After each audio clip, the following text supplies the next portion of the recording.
তো ফ্রেন্ডস, আজকের ভিডিওতে আমরা 14 দাগের অঙ্ক থেকে নিয়ে আলোচনা করব। এটা আমাদের পার্ট 4-এর ভিডিও। তো আমরা গ্যাসীয় গতীয় তত্ত্ব চ্যাপ্টার নিয়ে আলোচনা করছি, প্রবলেম সেট 1 নিয়ে। তো আমরা 14 দাগের অঙ্কটিতে কি বলা হয়েছে দেখো।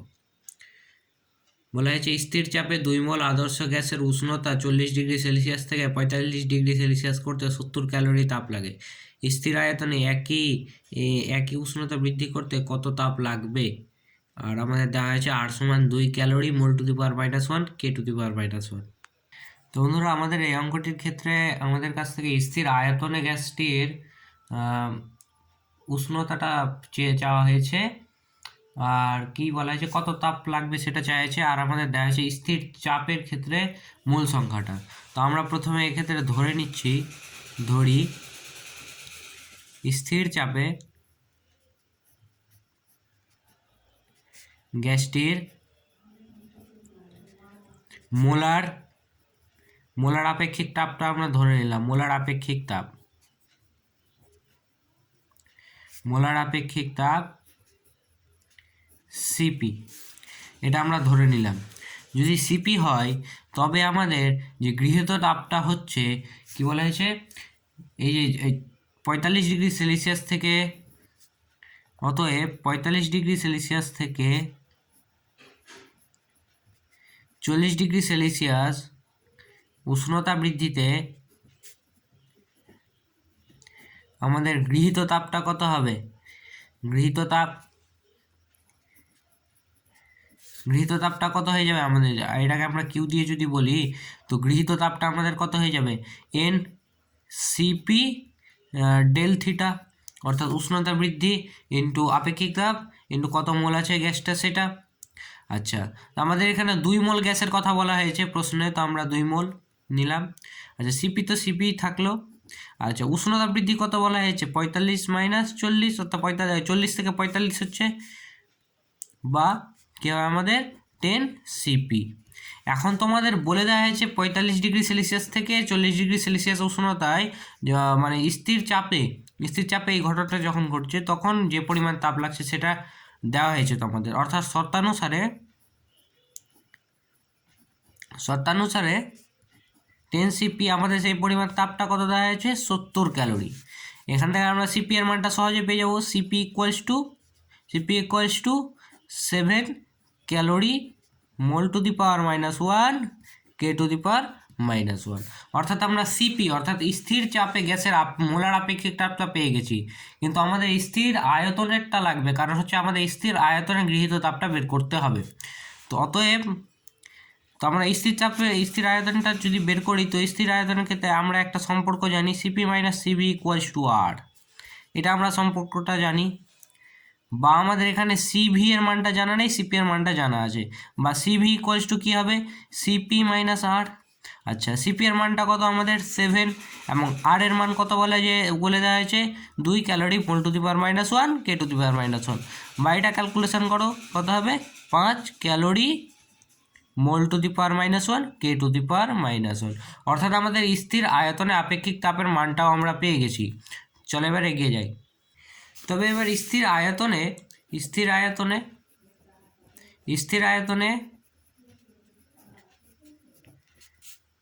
45 ডিগ্রি সেলসিয়াস থেকে 40 ডিগ্রি সেলসিয়াস উষ্ণতা বৃদ্ধিতে গৃহীত তাপটা কত হবে? গৃহীত তাপ ইকুয়ালস টু কত হবে? N CV into del theta, এটাই তো হবে। আচ্ছা, এর আমাদের 2 মোল বলে দেওয়া হয়েছে। সিভি এর মান আমরা কত পেলাম? 2 × 5 ইন্টু ডেল থিটা অর্থাৎ কি? 45 - 40, এটাই তো সমান কি হবে? 2 × 5 × 5 অর্থাৎ 50 ক্যালোরি। অর্থাৎ আমরা যে স্থির আয়তনে যেটা 45 থেকে 40 ডিগ্রি সেলসিয়াস উষ্ণতা বৃদ্ধি করছি, তো ওক্ষেত্রে আমাদের কতটা তাপ প্রয়োজন হচ্ছে? 50 ক্যালোরি। তো আমাদের এটাই চাওয়া হয়েছিল, আমরা এটা বের করে ফেলেছি। তো আমরা এবার 15 দাগের অঙ্কটি দেখব। তো পরের 15 দাগের অঙ্কটিতে কী বলা হয়েছে দেখো। স্থির আয়তনে 128 গ্রাম অক্সিজেনকে 30 ডিগ্রি সেলসিয়াস থেকে 45 ডিগ্রি সেলসিয়াস পর্যন্ত উত্তপ্ত করা হলে ওই গ্যাসের অভ্যন্তরীণ শক্তি কতটা পরিবর্তন ঘটবে। স্থির চাপে অক্সিজেনের মোলার আপেক্ষিক তাপ CP equals to 7.03 calorie mole to the power -1 degree C to the power -1 এবং R equals to 8.31 joule mole to the power -1 degree C to the power -1। এই অঙ্কটির ক্ষেত্রেও বন্ধুরা আমাদের সিভি অর্থাৎ স্থির আয়তনে পরিমাপ করতে হবে এবং আমাদের কি দেওয়া হয়েছে সিপি অর্থাৎ স্থির চাপেরটা দেওয়া হয়েছে। তো প্রথমে আমাদের স্থির চাপে স্থির আয়তনে আপেক্ষিক তাপটা লাগবে, সেজন্য আমরা স্থির আয়তনে আপেক্ষিক তাপটা বের করার চেষ্টা করব। তো আমাদের সিপি সমান কি দেওয়া হয়েছে সেটা আগে আমরা লিখে নিই। দেওয়া হয়েছে 7.03 calorie mole to the power -1 K to the power কে না degree C to the power -1 দেওয়া হয়েছে, সরি। এবং আর ইকুয়ালস টু আমাদের কত দেওয়া হয়েছে 8.31 joule mole to the power -1 degree C to the power -1। আচ্ছা, আর কি বলা হয়েছে কত গ্রাম স্থির আয়তনে কত গ্রাম হাইড্রোজেন বলছি অক্সিজেন 128 গ্রাম। অক্সিজেনের পরিমাণ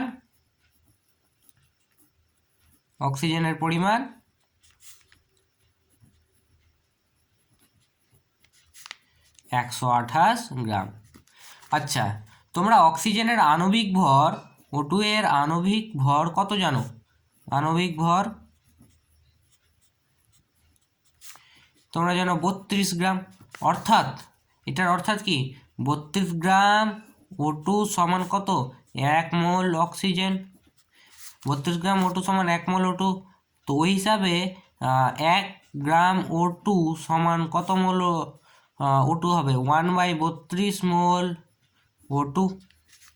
বা আমরা যদি এখানে এই যে দেখো আমাদের এখন অক্সিজেনটা 128 গ্রাম দেওয়া হয়েছে, আমাদের এটা মোলে নিয়ে যেতে হবে। তবে আমাদের 128 গ্রাম অক্সিজেন ইকুয়ালস টু কত হবে 128/32 মোল অক্সিজেন। আচ্ছা, এটা ক্যালকুলেশন করো, এটা ক্যালকুলেশন করলে হবে 4, অর্থাৎ 4 মোল অক্সিজেন। অতএব আমাদের অক্সিজেনের পরিমাণটা কত হলো? অতএব অক্সিজেনের পরিমাণ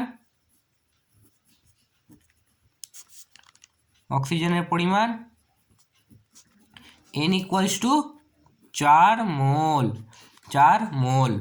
আচ্ছা, আমাদের এবার সিভি অর্থাৎ স্থির আয়তনে আপেক্ষিক তাপের প্রয়োজন। তো আমরা CP minus CV equals to কি জানি R/J। দেখো এখানে যেটা কেন আসলো তোমাদের মনে হতে পারে, এখানে দেখো আর এবং সিপি এর এককগুলা কিন্তু কার্যের এককে দেওয়া হয়েছে, তাপের এককে নয়, কার্যের এককে দেওয়া হয়েছে। সেই জন্য আমরা এই যেটা আসছে আমাদের এখানে কার মান বের করতে হবে সিভি এর মান, বা সিভি ইকুয়ালস টু কত হবে সিপি মাইনাস R/J। এটাই তো। এবার আমরা প্রদত্ত মানগুলো বসিয়ে দেবো। সিপি এর মান আমাদের দেওয়া আছে 7.03 মাইনাস আর এর মান দেওয়া আছে 8.31 বাই জে এর মান দেওয়া আছে 4.2। ক্যালকুলেশন করতে হবে আমাদের। এবার এটা ক্যালকুলেশন করো তোমরা ক্যালকুলেটরের সাহায্যে। এটা ক্যালকুলেশন করলে তোমরা পেয়ে যাবে 5.05 calorie mole to the power -1 degree C to the power -1। কত পেয়ে যাবে 5.05 calorie mole to the power degree C to the power -1। ঠিক আছে, অর্থাৎ আমাদের স্থির আয়তনে আপেক্ষিক তাপটাও বেরিয়ে গেল।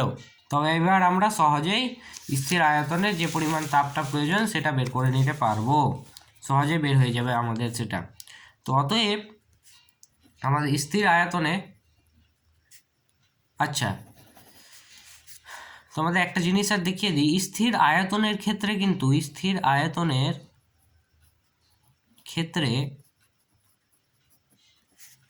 বাহ্যিক কার্যটা কি হয়, আমাদের কোনো বাহ্যিক কার্যটাই হয় না, বাহ্যিক কার্য ইকুয়ালস টু 0 হয়। অর্থাৎ আমাদের প্রদত্ত তাপ ইকুয়ালস টু কি হয়ে যায় অভ্যন্তরীণ শক্তি বৃদ্ধি। তোমরা আশা করি তাপগতিবিদ্যার প্রথম সূত্র পড়েছো। তো অভ্যন্তরীণ শক্তি বৃদ্ধিটা প্রদত্ত তাপটা কী কী কাজে ব্যবহৃত হয় অভ্যন্তরীণ শক্তির বৃদ্ধিতে এবং কিছুটা বাহ্যিক কাজ সম্পন্ন করতে, এটা তো তোমরা জানো। কিন্তু স্থির আয়তনের ক্ষেত্রে কি হয় বাহ্যিক কার্যটা 0 হয়ে যায়, তবে আমাদের প্রদত্ত তাপটা কি হয়ে যায় অভ্যন্তরীণ শক্তির সমান হয়ে যায়। অর্থাৎ আমাদের এখানে অভ্যন্তরীণ শক্তি চাওয়া হয়েছে, অভ্যন্তরীণ শক্তির কি পরিবর্তন ঘটবে সেটা চাওয়া হয়েছে। সেটা অর্থাৎ কি আমাদের প্রদত্ত যে পরিমাণ তাপটা দিব সেই পরিমাণই অভ্যন্তরীণ শক্তির পরিবর্তন ঘটবে। তো অতএব অভ্যন্তরীণ শক্তির পরিবর্তন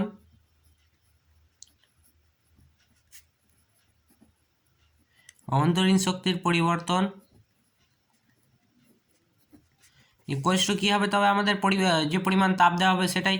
তো কী পরিমাণ তাপ দেওয়া হয় n CV into del theta. আচ্ছা, এন এর মান কয় মোল দেওয়া হয়েছে আমাদের, এটা কয় মোল, 4 মোল।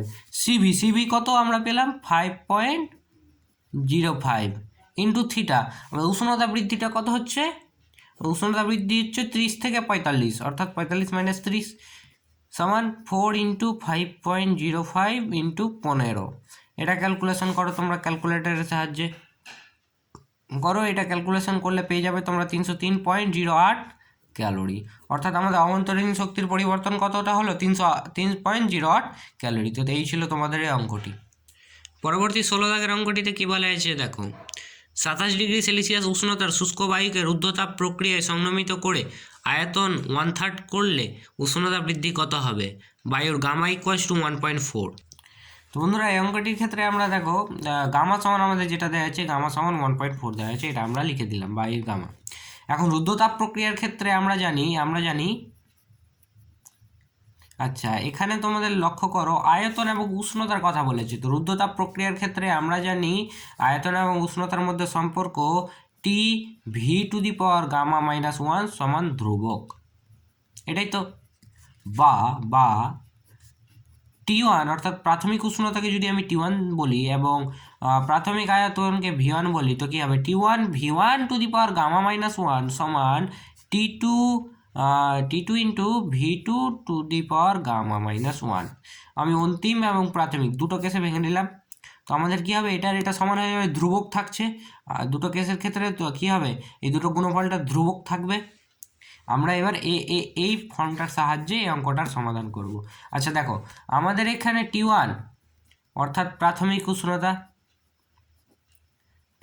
উষ্ণতা কত দেওয়া আছে, 27 ডিগ্রি সেলসিয়াস। 27 ডিগ্রি সেলসিয়াস সমান কত কেলভিন, আমাদের T1টা তো পরম উষ্ণতা না, তো আমাদের কেলভিন এককে নিয়ে যেতে হবে, অর্থাৎ 273 যোগ করতে হবে, কত হবে 300 কেলভিন। আর T2 অর্থাৎ আমাদের অন্তিম উষ্ণতার মানটা জানা নেই, অন্তিম উষ্ণতা জানার পর আমাদের উষ্ণতা বৃদ্ধিটা বের করতে হবে, তো আমাদের অন্তিম উষ্ণতা জানা নেই। এবং V1 এর মানটা কত দেওয়া হয়েছে, V1 এর মান বলেছে প্রাথমিক আয়তন, আমরা যে কোনো কিছু ধরে নিতে পারি, এবং অন্তিম আয়তনটা কী হচ্ছে, ওই আয়তনটার 1/3 হয়ে যাচ্ছে। তো আমি V1টাকে x দিয়ে বললাম, ধরি x, অতএব অন্তিম আয়তন V2 ইকুয়ালস টু কী হয়ে যাবে, x/3 1/3 হয়ে যাবে, ওটার 1/3 হয়ে যাবে। এখন এই মানগুলো আমরা এখানে পুট করে দিচ্ছি। দাঁড়াও, পুট করার আগে আমাদের T2 সমান লাগবে T2, তো আমরা T2কে এক সাইডে নিয়ে চলে আসছি। T2 সমান আমরা কি পেয়ে যাবো, V1/V2 to the power gamma -1 into T1, এটাই তো। আচ্ছা, এখন V1 V2 এবং T1 এর মানটা বসিয়ে দিই। V1 এর মান x/3 টু দি পাওয়ার, গামার মান কত, গামার মান 1.4 - 1 ইন্টু T1 কত আছে 300। আচ্ছা, এটা সমান আমরা কি পেয়ে যাবো, 3x/x into two the power 0.4 into 300, x cancel out, সমান 3 টু দি পাওয়ার 0.4 ইন্টু 300। এটা তোমরা ক্যালকুলেটরের সাহায্যে ক্যালকুলেশন করো। ক্যালকুলেশন করলে তোমরা পেয়ে যাবে 465.5। এটা কি হবে, কেলভিন, পরম উষ্ণতা, এটা কেলভিন এককে হলো। তবে আমাদের অতএব অন্তিম উষ্ণতাটা আমরা আমাদের কত বেরোলো, অন্তিম উষ্ণতা সমান 465.5 কেলভিন, বা আমরা এটা সেলসিয়াস এককে নিয়ে চলে যাই, 465.5, 465.5 থেকে 273 বাদ দিতে হবে, 273 ডিগ্রি সেলসিয়াস। হ্যাঁ, তো আমাদের কত বেরোবে, এটা 192.5 ডিগ্রি সেলসিয়াস। ঠিক আছে, অতএব আমাদের উষ্ণতা বৃদ্ধিটা কত হবে, উষ্ণতা বৃদ্ধি কত হবে, T2 - T1, এটা তো উষ্ণতা, অন্তিম উষ্ণতা কত, 192.5 ডিগ্রি 5 মাইনাস T1 কত দেওয়া আছে 27 এত ডিগ্রি সেলসিয়াস। ক্যালকুলেশন করো ক্যালকুলেটরের সাহায্যে, কত হবে 165.5 ডিগ্রি সেলসিয়াস, অর্থাৎ আমাদের উষ্ণতা বৃদ্ধি কত বেরোলো 165.5 ডিগ্রি সেলসিয়াস। তো এই ছিল তোমাদের এই অঙ্কটি। তো আমরা পরের অঙ্কটি দেখব। তো বন্ধুরা পরের 17 দাগের অঙ্কটিতে কি বলা হয়েছে দেখো, 27 ডিগ্রি সেলসিয়াস উষ্ণতায় 20 গ্রাম হাইড্রোজেন গ্যাসকে সমস্ত প্রক্রিয়ায় সংক্রমিত করে আয়তন 1/4 করা হলে কৃতকার্য নির্ণয় করো। আমাদের এখানে হাইড্রোজেন গ্যাসের উষ্ণতা, হাইড্রোজেন গ্যাস বলেছে তো, হ্যাঁ হাইড্রোজেন গ্যাসের উষ্ণতা কত দেওয়া হয়েছে 27 ডিগ্রি সেলসিয়াস। এটাকে কেলভিন এককে নিয়ে গেলে কি হয়ে যাবে, 27 + 273, 273 সমান 300 কেলভিন। ঠিক আছে, আর কি বলা হয়েছে, 20 গ্রাম হাইড্রোজেনের পরিমাণ আমাদের দেওয়া হয়েছে 20 গ্রাম, হাইড্রোজেনের পরিমাণ দেওয়া হয়েছে 20 গ্রাম। আচ্ছা দেখো, 1 মোল হাইড্রোজেন অর্থাৎ হাইড্রোজেনের আণবিক ভর তোমরা কত জানো, 2 গ্রাম। এটা তো বা অর্থাৎ আমাদের এটা উল্টে লিখলে বেশি ভালো হয়, অর্থাৎ আমাদের এটা 2 গ্রাম হাইড্রোজেন সমান 1 মোল হাইড্রোজেন, এটাই জানো তো। তবে 1 গ্রাম হাইড্রোজেন সমান কত হবে, হাফ মোল হাইড্রোজেন, ঐকিক নিয়ম। তবে 20 গ্রাম হাইড্রোজেন সমান কত হবে, 20/2 মোল হাইড্রোজেন। এটা ক্যালকুলেশন করো, 2 10 মোল হাইড্রোজেন, 20 গ্রাম সমান কত হবে, 10 মোল হাইড্রোজেন। অতএব এন সমান কত হলো, হাইড্রোজেনের এন সমান 10 মোল। আচ্ছা, এবার আমরা তবে সরাসরি এটার ফর্মুলা, সমষ্ণ প্রক্রিয়াকৃত কার্যের ফর্মুলা কি জানো তোমরা, সমষ্ণ প্রক্রিয়াকৃত কার্য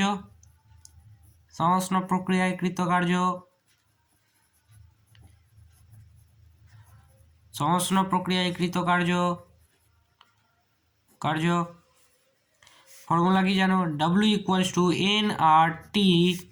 nRT ln V2/V1। আচ্ছা, এখানে আয়তনের কথাটা তো আমি বললামই না, আয়তন আমাদের কি বলা হচ্ছে দেখো, আয়তন প্রাথমিক আয়তন V1 = প্রাথমিক আয়তন, এটা সমান আমরা x ধরে নিলাম, তবে আমাদের V2 সমান অন্তিম আয়তন বলে দেওয়া হয়েছে, অন্তিম আয়তনটা কি হচ্ছে x এর 1/4 হয়ে যাচ্ছে, অর্থাৎ x/4 হয়ে যাচ্ছে। তো আমরা এই মানগুলো এতে বসিয়ে দিব। আচ্ছা, n আমাদের কত বেরিয়েছে 10, আর r এর মান আমাদের দেওয়া হয়েছে কি, দেওয়া হয়নি, সব সিজিএস পদ্ধতি দেওয়া আছে, সেটার জন্য আমরা r এর মান সিজিএস পদ্ধতিতে যেটা জানি সেটা বসিয়ে দেবো, 8.3 × 10⁻7 ইন্টু t এর মান কত পেয়েছি আমরা 300 ইন্টু ln V2 এর মান কত, x/4 বাই x, এটা তো, বা 10 × 8.3 ইন্টু 10⁻7 ইন্টু 300 ln কি 1/4। চলো এবার ক্যালকুলেটরের সাহায্যে চুপচাপ ক্যালকুলেশন করতে হবে তোমাদের। এটা ক্যালকুলেশন করলে তোমরা পেয়ে যাবে 34.56 - 34.56 ইন্টু 10⁻10 আর। আচ্ছা, এবার তোমাদের মনে প্রশ্ন হবে এই মাইনাসটা কোথা থেকে উঠে চলে আসলো। তোমরা দেখবে ক্যালকুলেটারে ভালো করে এটা প্রেস করবে, ভালো করে ক্যালকুলেশন করবে, তবে তোমাদের ক্যালকুলেটারে এই মাইনাস মানটা চলে আসবে। তবে এবার তোমাদের মনে হবে যে মাইনাস মানটা কেন আসছে। এই মাইনাস মানটা আসছে, দেখো তোমাদের কি বলা হয়েছে, দ্রুত সংনমিত করা হচ্ছে, এখানে গ্যাসটার সংনমন অর্থাৎ গ্যাসটার আয়তনটা সংকোচন হচ্ছে, এই সংকোচন অর্থাৎ হ্রাসমানতা বোঝানোর জন্যই তোমাদের মাইনাস অর্থাৎ নেগেটিভ চিহ্নটা ইউজ করা হয়েছে। তবে তোমাদের যেটা কত কার্যটা চাওয়া হয়েছে, কার্যটার উপর কিন্তু নেগেটিভটা প্রভাব ফেলবে না, অতএব আমাদের কৃতকার্যটা কত হয়ে যাবে, 34.56 ইন্টু 10⁻10 আর্গ, এটা হয়ে যাবে আমাদের কৃতকার্য। তো আমরা পরের অঙ্কটি দেখব। পরে 18 দাগের অঙ্কটিতে কি বলা হয়েছে দেখো, কোনো গ্যাসকে দ্রুত সংনিমিত করে তার চাপ 27 গুণ করলে গ্যাসের উষ্ণতা বৃদ্ধি কত হবে। ওই গ্যাসের প্রাথমিক উষ্ণতা ছিল 27 ডিগ্রি সেলসিয়াস, গামা = 1.5। তো এই অঙ্কটা আমরা সেম প্রসেসেই করে যাব। আমাদের এই ক্ষেত্রে গামা কত দেওয়া আছে, 1.5 দেওয়া আছে। আচ্ছা, রুদ্ধতাপ প্রক্রিয়ার ক্ষেত্রে আমরা জানি চাপ এবং তাপের মধ্যে সম্পর্ক কি জানি P⁻γ - 1 ইন্টু T⁻−γ = ধ্রুবক, এটা জানি। বা আমরা যদি দুটো কেস নিই, তবে P1⁻γ - 1 T1⁻−γ = P2⁻γ - 1 T2 to the power minus gamma, এটা পাবো আমরা। দেখো আমি P1কে প্রাথমিক উষ্ণতা, P2কে অন্তিম প্রাথমিক উষ্ণতা বলছি, প্রাথমিক চাপ, এবং P2কে অন্তিম চাপ, T1কে প্রাথমিক উষ্ণতা এবং T2কে অন্তিম উষ্ণতা যদি প্রকাশ করি, তবে আমরা এটা সমান এই ফর্মটা লিখতে পারবো। এটার সাহায্যে আমরা এখন এই অঙ্কটার সমাধান করব। তবে আমাদের দেখো প্রাথমিক চাপ, প্রাথমিক চাপ আমাদের কি বলে দেওয়া হয়েছে, একটা যে কোনো চাপ বলে দেওয়া হয়েছে, সেই চাপের কি হচ্ছে অন্তিম চাপটা কত হয়ে যাচ্ছে, 27 গুণ হয়ে যাচ্ছে। তো আমরা প্রাথমিক চাপটা ধরে নিলাম এক্স ধরি। আচ্ছা আমি এখানে P1 সমান এক্স লিখে দিচ্ছি, তোমরা এখানে কিন্তু অবশ্যই প্রাথমিক চাপ কথাটা লিখবে।